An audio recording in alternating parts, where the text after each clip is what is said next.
नमस्कार, जय हिंद, भारत माता की जय। मैं हूं वरुण बाबुल और आप देख रहे हैं जीएस न्यूज। 10 अक्टूबर 2022 नौगछिया के इतिहास के लिए एक अहम दिन होगा, क्योंकि उस दिन होगा परीक्षा तो समझ ही गए, नगर परिषद का चुनाव भाई जी। तो चुनाव जब होगा तो एक तो परीक्षा ही होगा, क्योंकि नौगछिया की धरती किसे स्वीकार करेगी अपना सभापति बनाने को, यह उसी दिन फैसला होगा। हालांकि रिजल्ट 12 को है, हम बात 10 की कर रहे हैं। कोई बात नहीं है। पूर्व से ही लगातार चुनावी मैदान में ताल ठोक रहे सुरेंद्र कुमार सुमन जी आज हमारे साथ हैं और इनसे हम बातचीत करेंगे और इनसे हम कुछ सवाल पूछेंगे, कुछ तीखे सवाल जिनके जवाब आपको भी चाहिए। सर, सबसे पहले तो स्वागत, जय हिंद। आप पूर्व सैनिक रह चुके हैं, नौगछिया नगर परिषद के हर लोग आपको जान रहे हैं। सबसे पहले तो आपको आज के इस कार्यक्रम के लिए बहुत बहुत स्वागत, अभिनंदन। जय हिंद, जय भारत। जय हिंद सर। सर, पहला सवाल जो हमारा है कि सर आप सभापति पद पर क्यों चुनाव लड़ रहे हैं? आपके लिए तो पार्षद, उप पार्षद और भी बहुत सारा पद है। सभापति नौगछिया नगर परिषद प्रथम व्यक्ति होते हैं और प्रथम व्यक्ति काफ़ी सजग, सामर्थ और बुद्धिमान होनी चाहिए, क्योंकि ये नौगछिया का विकास एक साधारण व्यक्ति के हाथ में नहीं है। इसकी शिक्षा, समझदारी, समर्थ और सजग होनी चाहिए। इसलिए मैं चाहता हूं कि जैसे मैंने पहले देश की सेवा की, पहले मैं अपना सेवा गरीबी से निकले, उसके बाद एक लगा कि नौगछिया की धरती पर एक सर्वांगीण विकास के लिए एक सजग, सामर्थ और समझदार व्यक्ति की जरूरत है, क्योंकि यहाँ पर विकास नहीं हुआ है, सिर्फ रोड और नाला की बात करता है। हम तो देख रहे हैं जितने भी प्रतिनिधि आ रहे हैं वो कभी न कभी लगभग किसी न किसी रूप में नौगछिया का नेतृत्व किए हैं, लेकिन वो कभी सिर्फ नाला और रोड पर रह चुका है। रोड और नाला भी नहीं बना है। चले जाए धोबनिया की तरफ, ना रोड है ना नाला है। चले जाए रसलपुर के पीछे, ना रोड है ना नाला है।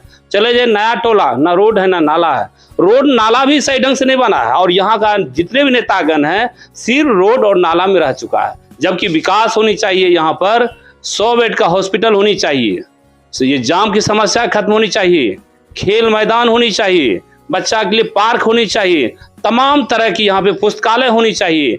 ये सब हमारे जो प्रेस रिपोर्टर है साहब भटकते हैं इधर से उधर, उसके लिए प्रेस क्लब होनी चाहिए, सारी व्यवस्था होनी चाहिए। विकास नाम का कोई चीज नहीं है। सिर्फ रोड और नाला में तमाम जो नेतृत्व किए हैं आज तक, चाहे वो जितना साल से भी आपका नौगछिया नगर परिषद बना है, तब से जितने भी नेतृत्व किए हैं सिर्फ नाला और रोड में रह चुका है, सिर्फ अपने में रह चुका है, सिर्फ अपनी लड़ाई में रह चुका है, सब एक दूसरे को आंख दिखाने में रह चुका है। कभी नौगछिया का विकास के बारे में कभी किसी ने सोचा ही नहीं है। मैंने पहली बार सोचा कि जब नौगछिया में अब जीना मरना है, नौगछिया पे रहना है, नौगछिया के विकास के लिए किसी न किसी को सोचना ही होगा। इसके लिए पढ़े लिखे, बुद्धिमान व्यक्ति, समझदार व्यक्ति, सजग व्यक्ति को आना बहुत जरूरी है। बिना डर का, बिना भय का, बिना किसी का द्वेष, किसी का मोह, बिना किसी लोभ, किसी से कोई भय ना हो, द्वेष ना हो, मोह नहीं हो, न सिर्फ नौगछिया का विकास की बात करे और नौगछिया का विकास करके रहे।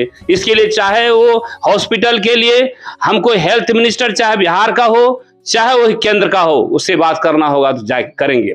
एजुकेशन मिनिस्टर से बात करेंगे, यहाँ सेंट्रल स्कूल होनी चाहिए। नगर विकास मंत्री से बात करें, नगर की विकास होनी चाहिए। खेल मंत्री चाहे वो बिहार का हो चाहे वो केंद्र का हो, खेल मैदान होनी चाहिए, पार्क होनी चाहिए, सारी व्यवस्था होनी चाहिए, पुस्तकालय होनी चाहिए। ये कोई पढ़ा लिखा व्यक्ति, सजग व्यक्ति ही कर सकता है, समझदार व्यक्ति कर सकता है, बिना भय का, बिना डर। अभी हम देख रहे हैं नौगछिया के तमाम नागरिक भय मुक्त, भय से त्राहिमाम है, भय से वो आतंकित है। वो बोलने के लिए कहता, पहली बार हिंदुस्तान की धरती पर मैं नौगछिया को देख रहा हूँ, नौगछिया नगरवासी पूरा भय से आतंकित है। मेरा विचार होगा, अगर हम लोग ईश्वर की कृपा से और आपके आशीर्वाद से नौगछिया की धरती पर जीत कर आए, सबसे पहले नौगछिया को भय मुक्त करेंगे। कोई भी आदमी तोप लेके नहीं चलेगा।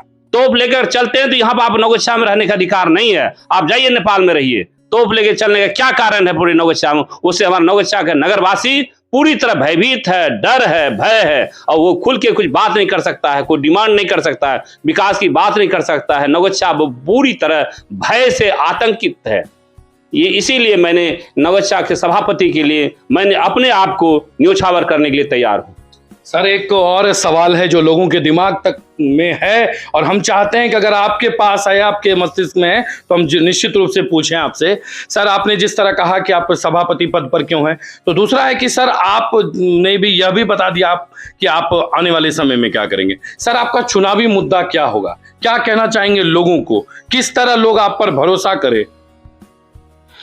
ये भरोसे की बात है, जब हम लोग अपनी गरीबी में थे, जब इतना संघर्ष करके मेहनत करके स्कूल टॉपर हुए, कॉलेज टॉपर हुए, एयरफोर्स में गए, हम कर्म पर विश्वास करते हैं, हम कर्मयोगी हैं। उसके बाद देश की सेवा किए, कारगिल युद्ध में भी रहे, उसके बाद अपनी गरीबी भी खत्म की, अपने परिवार की गरीबी भी खत्म की, पूरे समाज का किए। और मेरा एक सपना है कि नौगछिया के नगरवासी के लिए मैं काम करूं, जीवन का आखिरी पड़ाव पर हूं, मैं नौगछिया की सेवा करना चाहता हूं। जिस तरह मैंने देश की सेवा किया, पूरे हिंदुस्तान घूमे, पूरी दुनिया घूमने के बाद, पूरे दुनिया का डेवलपमेंट देखने के बाद नौगछिया में लगता है नौगछिया का विकास बिल्कुल नगन है। भले यहाँ के लोगों को जिन्होंने दुनिया नहीं देखा है, जिन्होंने दूसरा स्टेट नहीं देखा है, उनको लगता है नौगछिया में नाला और रोड ही विकास है, जबकि यहाँ विकास के नाम का कोई मात्र नगन है, यहाँ पर विकास है ही नहीं। अभी आप हम लोग बैठे हुए हैं, रात में अगर किसी को हार्ट अटैक हो जाए या किसी तरह घटना हो जाए, आपके पास यहाँ पे कोई हॉस्पिटल का हेल्थ की कोई व्यवस्था नहीं है। हो सकता है कि यहाँ हॉस्पिटल जाएंगे, जाने के बाद आपको रेफर किया जाएगा मायागंज, और मायागंज जाते जाते हम पहले भी बोले हैं माया नगरी लोग पहुंच जाता है। हेल्थ की व्यवस्था होनी चाहिए, जबकि हिंदुस्तान में हम भी हैं, हिंदुस्तान के नागरिक हैं, इस संविधान को हम फॉलो करते हैं।